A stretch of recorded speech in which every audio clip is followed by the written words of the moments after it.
Bonsoir, bienvenue sur BFM2. On vous emmène ce soir dans les coulisses de ce qui se passe ici, dans ce somptueux, regardez, château de Windsor. On est en Angleterre, au Royaume-Uni, pour cette visite d'État d'Emmanuel Macron qui a commencé aujourd'hui et qui va se dérouler comme ça jusqu'à jeudi. Je suis, regardez, avec Marc Roche. Bonsoir. Bonsoir. Vous êtes journaliste, on vous connaît évidemment, vous êtes biographe royal également et je voulais qu'on s'arrête pour les personnes qui nous regardent ce soir sur ce qui se passe ici. C'est vrai que c'est assez dingue et c'est un cadre incroyable dans lequel on est. Et d'abord, les personnes qui nous regardent remarquent que nous sommes en smoking ce soir, en nœud papillon. Expliquez-nous d'où vient la tradition. À Windsor, pour les banquets officiels, tout le monde doit être minimum en smoking.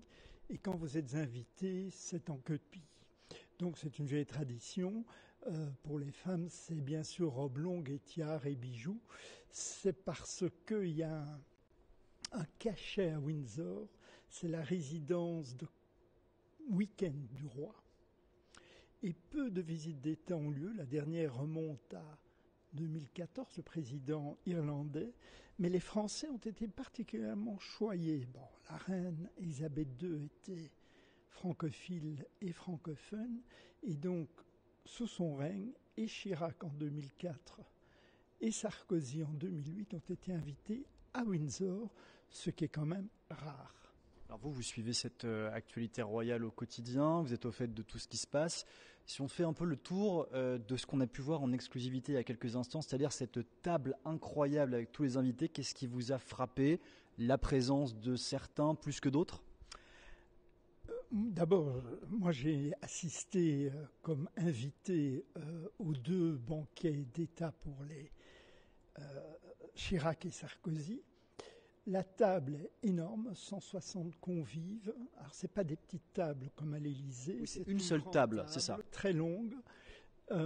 Et vous êtes vraiment coincé et vous ne pouvez parler qu'à votre voisin de gauche et de droite. Et au dessert, vous choisissez celle ou celui que vous préférez.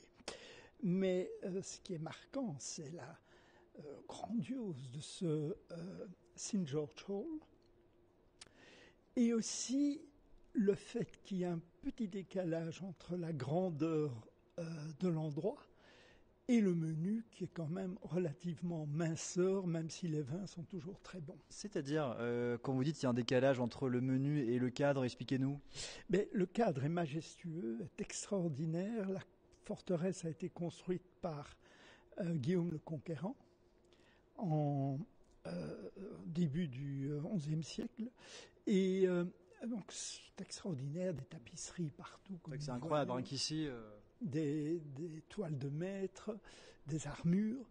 Et un dîner qui, en général, n'est pas particulièrement riche, parce que les souverains britanniques mangent peu. D'accord. Boivent bien.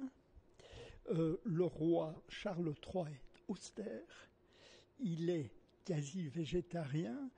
Il ne mange jamais au déjeuner, il saute tous les déjeuners. Et donc il pense que ses invités sont un peu à son image et ne viennent pas à Windsor pour faire bombance. Donc parmi les invités, si je reviens sur la liste de ceux qu'on a vus, je vais résumer pour les personnes qui nous regardent. Il y a la présence évidemment de différents ministres français, la ministre de la Culture qui d'ailleurs sera juste à côté du roi. On l'a appris tout à l'heure.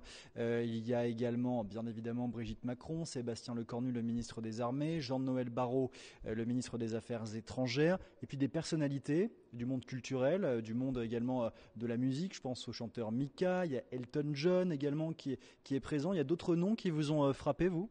D'abord, j'ai été très frappé par la forte présence de scientifiques très connus au Royaume-Uni, ce qui n'était pas du tout le cas lorsque moi j'ai participé au banquet.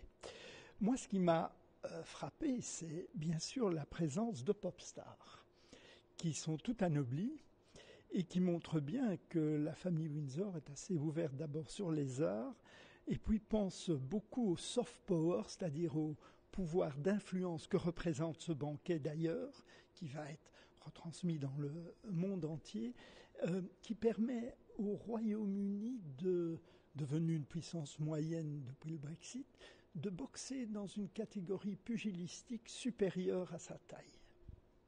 Pour terminer, pour les personnes comme ce soir qui nous écoutent, qui veulent connaître un petit peu les coulisses, combien de temps ça prend pour organiser ce type d'événement? C'est quand même assez incroyable de réunir un nombre de personnalités, je crois donc 150 invités ce soir, qui viennent d'un petit peu partout, qui ont tous des emplois du temps absolument démesurés, et pourtant ils sont tous là ce soir, ils ont répondu présent.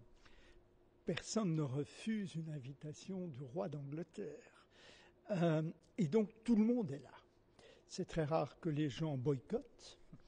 Ça arrive parfois? C'est arrivé certainement, mais vous savez, c'est un grand événement, d'autant plus que le protocole est terriblement serré.